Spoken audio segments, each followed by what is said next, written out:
Can you imagine that your Galaxy Note 10 can get speeds of up to 1 gigabit per second, which is 1000 megabit per second of download and upload if you connect it the right way? Let me take you through the first tip. Right now I'm connected to my wireless network and I have at home 1 gigabit per second, which is 1000 megabit per second speed.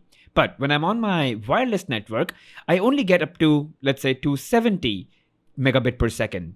Now, if I connect a LAN wire, so wired internet, into a Type-C to Ethernet adapter, it's a pretty simple cable you can get off Amazon, and just connect it to your phone. And that's it. Now, if I go and hit go, I will get speeds of about 800 to 900 megabit per second, which actually uses my entire 1 gigabit per second bandwidth. Point being, your wireless router cannot utilize your entire bandwidth, and if you use a wired connection, your phone can. Now, what could be the use case? Let's say I want to download a couple of episodes not over Wi-Fi at high quality video setting. Just look at the speed with which I can download an episode when I have 800 megabit per second. But if you still want such speeds over a wireless network, get yourself a Wi-Fi 6 router or a Wi-Fi AX router. You get really fast performance, so that entire 1 gigabit per second would come. And it supports phones like iPhone 11 and the Galaxy Note 10 or the Note 10 Plus. Why?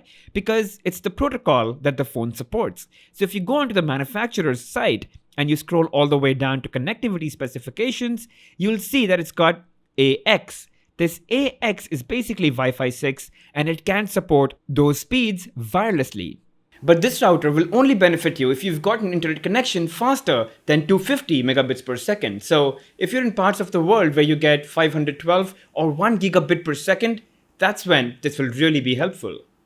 Now you guys might be aware of this third tip, but if you don't, this is something you must do. Go into your list of wireless networks, and if you see your wireless router's name with -5 gigahertz, make sure that you connect it to that. It will almost give you 3 to 4 times the speed that a regular network would. Now, all routers might not support this, but if your router does, you will see it on your phone as -5 gigahertz. Now, I've connected back to the regular network, the not 5 gigahertz network, and let me do a speed test to show the difference. So right now I'm on 2.4 gigahertz, okay? I get speeds of about 50 megabits per second download and 45.9 upload. Now let me go ahead and connect to the 5 gigahertz network, and I'm exactly at the same spot. I've not moved closer to my router, and you will see the difference now. So when I hit go, I would almost get 3 to 4 times download and upload speeds.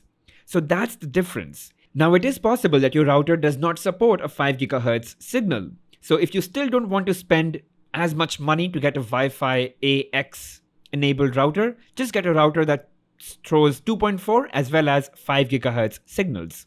And even if your router supports the 5 gigahertz network, it's got a very low range. So if you are not in line of sight where the router can directly reach you, you're going to lose the signal. So that kind of makes it really difficult to use. One small trick that you probably don't know about is that if you go into your connections and go into more connection settings, there's something called as download booster, which means you can use your wireless network and your data network simultaneously to download files that are more than 30 MB in the Play Store.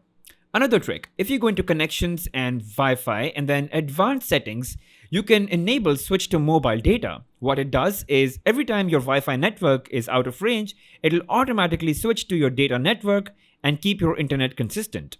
The next few tips have nothing to do with Note 10 specifically, but just any Android phone. First, install 1.1.1. It basically makes your internet browsing faster. It's able to parse URLs faster and load websites faster. It's pretty safe as well. But just one disclaimer, if in case you're unable to update your apps, you might have to turn this app off for that instant, and then once you're done updating, turn it on. The oldest trick in the book is to keep your router close to 1, wherever you spend most time, and B, where it can reach all rooms easily. It doesn't have to bounce off the walls to reach wherever you're sitting. So choose a spot. It could be a living room, the drawing room, or just a place where it is able to reach the rooms easily without getting obstructed too frequently. And make sure that your router does not have any other equipment that uses radio waves. Stuff like cordless phones, for example, or any electrical equipment that could use current, because current too has waves, right? It's got a signal of its own. So just try and keep your router in a place where there is just nothing else, just your router. Keep your phone's memory as clear as possible. The more memory your phone has, the faster it is able to perform. And this specifically applies to browsing over the internet. So just give it that buffer, give it that cache memory it needs to do that. And this last advice is probably the most simple and most stupid advice that I can give you, but I want to put it out there. Make sure you've got an internet speed that's really high.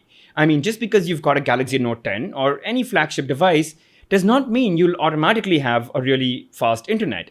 So, I know people who've got 2 megabits per second or 8 megabits per second in their house, and they're expecting their phones to perform a lot faster. Guys, to enjoy these phones and the hardware that these phones have, get something that's of the order of 50 or 100 megabits per second and above.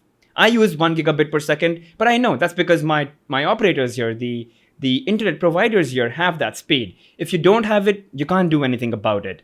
But that's one advice that I want to leave you with.